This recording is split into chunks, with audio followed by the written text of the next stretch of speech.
Morning guys, as you'll have seen yesterday, I picked up two new G-Shocks. Always a great day when you get something else for the collection. I picked up the GG-B100 Mudmaster as well as the G-900, which I'll show you briefly here for reference. I'm going to do another video on that soon.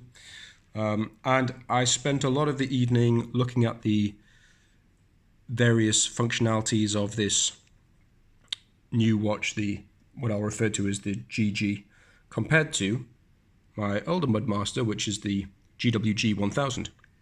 I've had this for about, I believe, 5 years or so. Worn it hard, worn it in all kinds of extreme conditions, and it's never put a foot wrong. Fantastic watch. But it's got the same namesake as this. They're both Mudmasters. What's the difference? What are the similarities, you may be asking? So I've kind of themed my observations, and I'll run through them now. First of all, the look. Yes, they're both tactical looking watches. They're both rugged looking. They're relatively big. I happen to have a desert camo on this and olive drab strap on this one. Therefore, obviously they will look quite militaristic, quite tactical.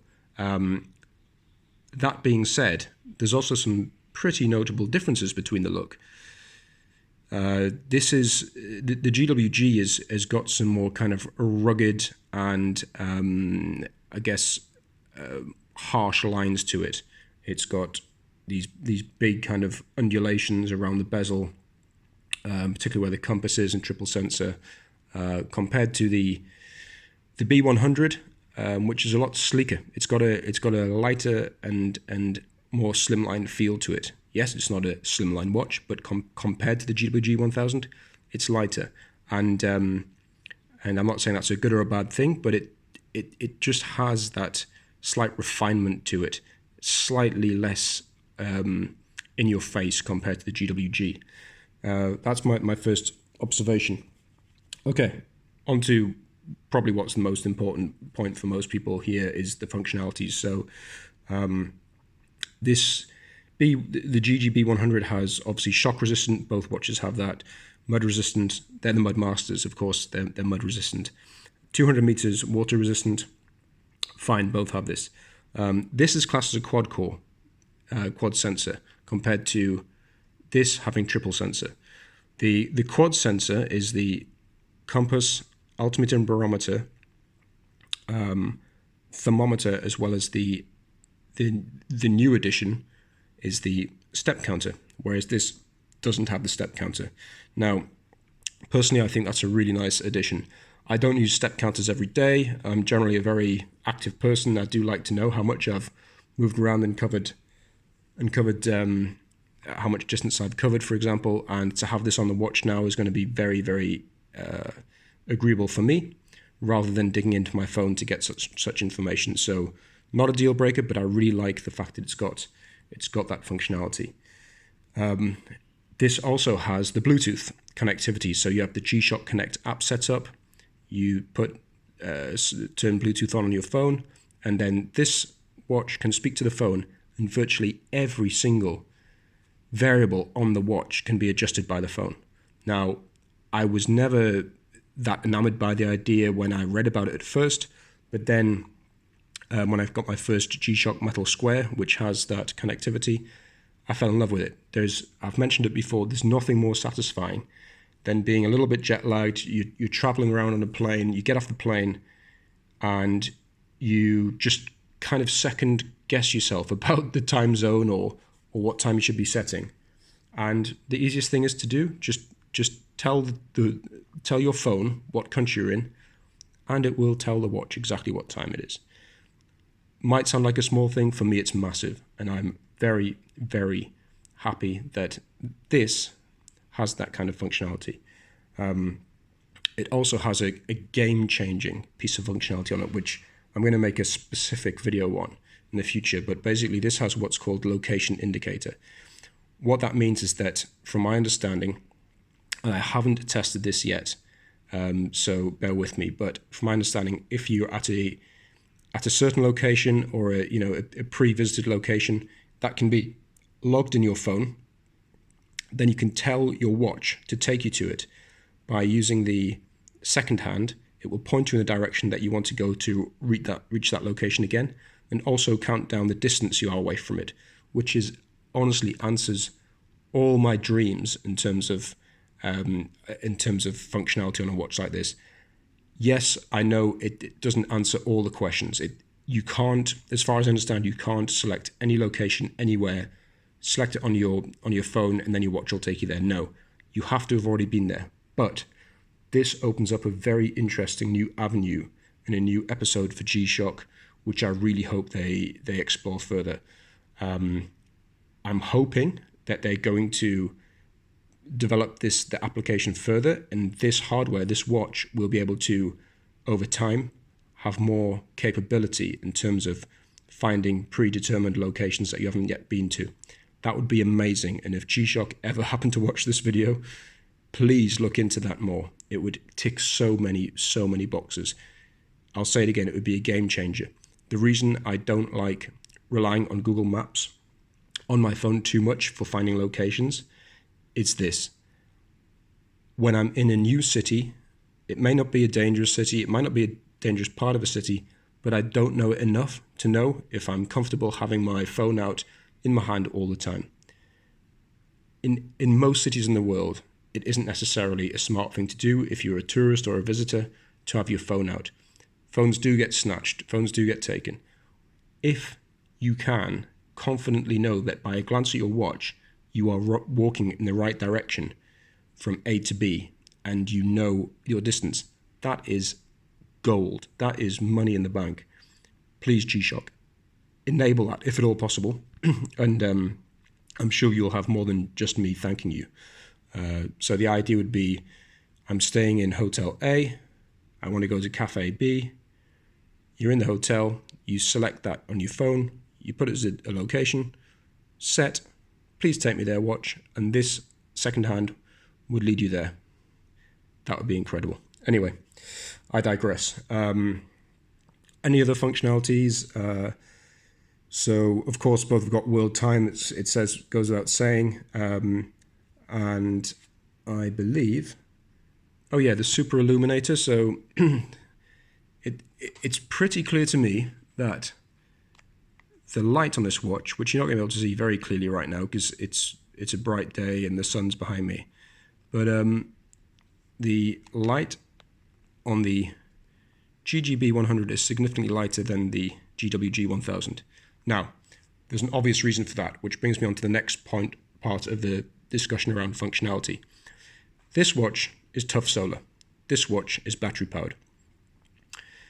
I personally love tough solar. I love the idea I'm never going to have to worry about a battery running out on me, getting batteries changed. I love the fact that it kind of harnesses the Earth's power for something that is such a beautiful piece of machinery. There's just something almost magical about it. The fact that this is battery, I get it. In all reality, we probably wouldn't have all the functionalities I've just listed if this was solar power.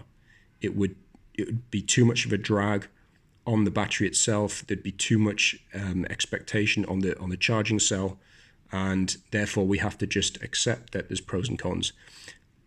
Also, that'll probably explain. I'm not an engineer. I'm not an electronic engineer, but that probably explains why the light on this is so much brighter than this. Simply because you don't want a light that's too bright on a tough solar watch, because it'll just drain it too much, particularly if you have the auto light function set up, i.e. the function where you rotate your wrist towards your face and the light automatically turns on. Something that both these watches, I believe, have. Definitely on this. I need to double check on this, but yes. Okay, the next theme of differences or changes between the two watches, the two Mudmasters. Where are they made? This is made in Japan. This is made in Thailand, although I believe the module, the internals are all made in Japan as well. For me, is that a problem? No. Some people seem to insinuate that, they might not be as good quality, they might not be as rugged, might not be as dependable, reliable if they're not made in Japan. Yes, Japan, we know, holds a prize for where all the most reliable things in the world are made. Toyotas, Hondas. It's hard to question that. I'm a Toyota fanatic myself, and I love things that are made in Japan. But this, the important thing about this is what it says here. It's a G-Shock.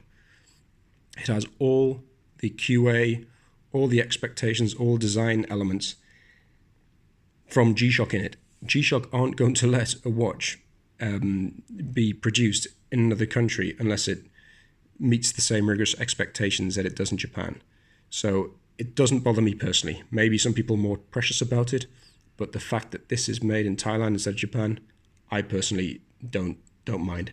I am going to put this through its paces. I'm going to do a lot of kettlebell workouts with it. I'm going to hit the sea with it. I'm going to wear it hard as I always do, and I'll get back to you if there's any issues with it. But I'm not foreseeing there's going to be any. Okay, weight. So the weight of these two watches.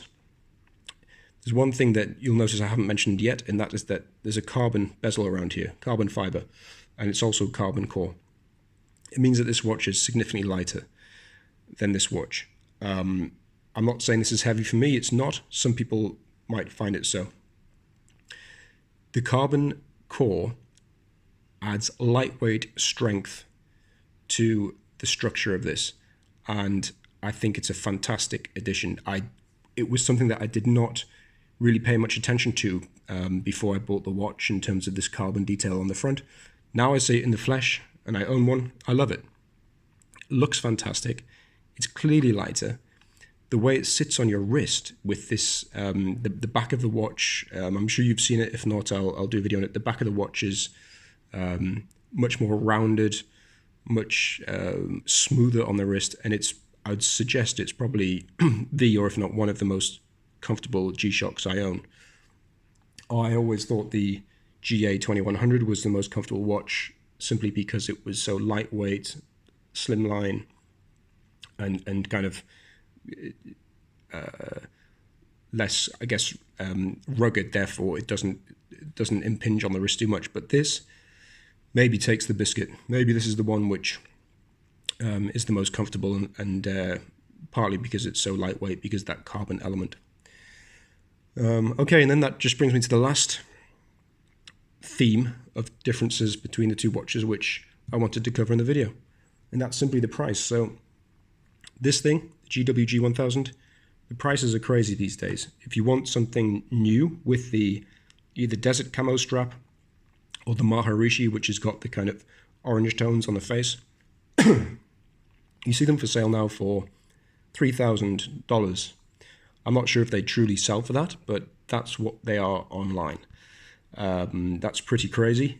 I think if you go for a more vanilla, kind of say the black bezel and grey strap, you might be able to bring something up, get hold of something for closer to $1,500, maybe $2,000.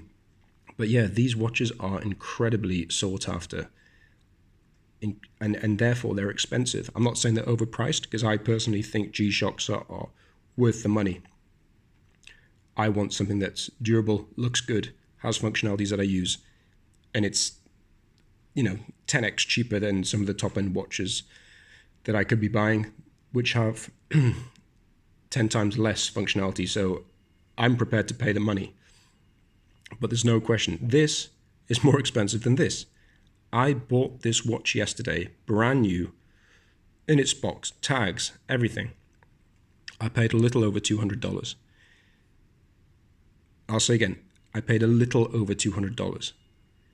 $3,000 if this was new, a little over $2,000. A little over $200, sorry.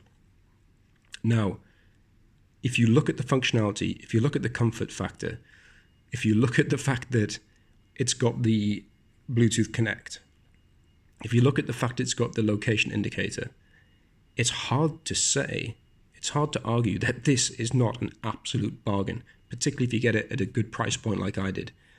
I also would suggest this watch probably won't be that price for that much longer.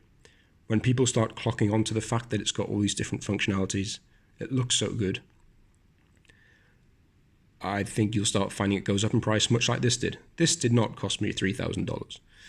I can't remember exactly. I think this GWG probably cost me in the region of $600. 5 years ago. That's what happens with G-Shocks that are in demand. They come out, they're then much harder to get hold of after a few months or a couple of years. And then the models that turn out to be the long-term most desirable ones, they become more scarce. And when something becomes more scarce, supply and demand, the price goes up. Please have a long think about this. I hope you found this useful.